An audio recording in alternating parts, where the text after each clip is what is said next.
Dahil excited na mga PBA fans sa 2027 PBA Rookie Draft, gumawa tayo ng ating sariling mock draft sa maaaring kalabasan ng Rookie Draft sa 2027. Bago tayo magsimula, huwag kalimutang mag-subscribe at like para lagi kang updated sa mga latest upload natin.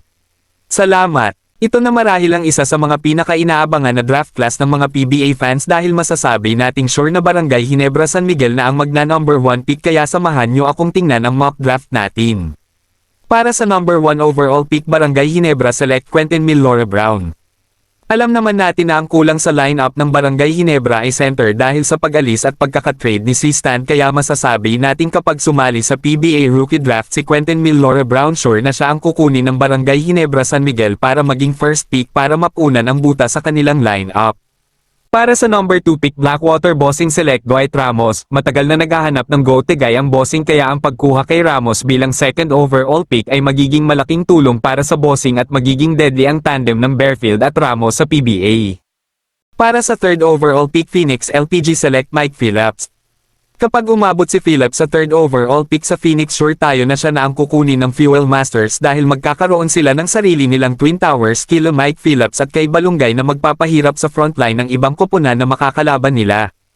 Para naman sa fourth overall pick, Titan Ultra select DJ Fenner. Alam naman nating napapabalita na mati-trade na si Calvin Abueva, kaya makikita natin na wing position talaga ang magkukulang sa Titan Ultra, kaya ang pagkuha kay DJ Fenner bilang fourth overall pick ng Titan Ultra ay isang malaking addition para sa kanila lalo sa wing position. Para sa fifth overall pick, NLEX Road Warriors select Mason Amos. Kung titingnan natin ang lineup ng Road Warriors, makikita natin na hindi ganoong kalakihan ang lineup nila, kaya ang pagkuha kay Mason Amos bilang 5th overall pick ng NLEX ay makakatulong sa frontline position nila para makasabay sa mga teams na solid ang ilalim.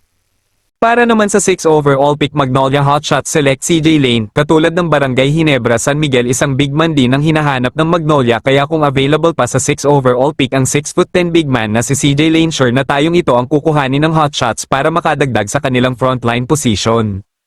Para naman sa 7 overall pick ng Converge Fiber Xers select Clint Escamis.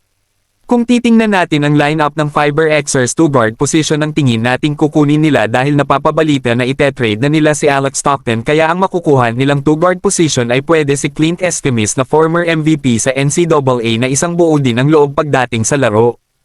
Para sa 8 overall pick ng Rain or Shine Elasto Painters select Remy Martin. Alam naman nating ang isang talent na katulad ni Remy Martin ay hindi napapalagpasin ni Coach Sheng para sa kanilang 8 overall pick. Alam din naman natin ang kalidad ni Remy Martin ay isang Division 1 champion sa Amerika, kaya pag-aagawan talaga si Remy Martin. Si Remy Martin na rin ang pwedeng gawing partner ng Rain or Shine ni Adrian Nocum pagdating sa backcourt position nila. Para naman sa 9 overall pick ng Meralco Bolt select Robin Duncan. Sa medyo late pick sa first round, tingin natin the best available talent na ang kukunin ng Meralco Bolts, kaya nilagay natin ang Phil-M player na si Robin Duncan para sa 9 overall pick.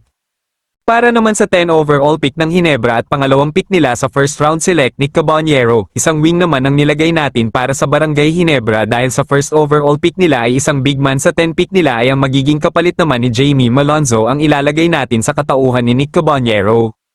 At para sa number 11 pick ng TNT Tropang 5G select Fort Sky Padrigao. Alam naman natin hindi na bumabata ang mga guard ng Tropang Giga, kaya ang pagkuha kay Padrigao sa late first round ay isang steal of the draft para sa kanila.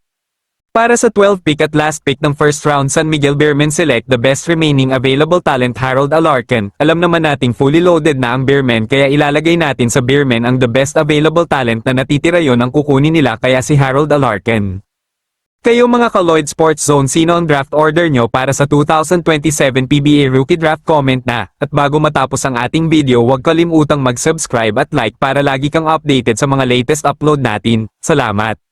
Shoutout nga pala sa 6,761 subscribers natin mga ka-Lloyd Sports Zone. Maraming salamat sa patuloy na pagtangkilik.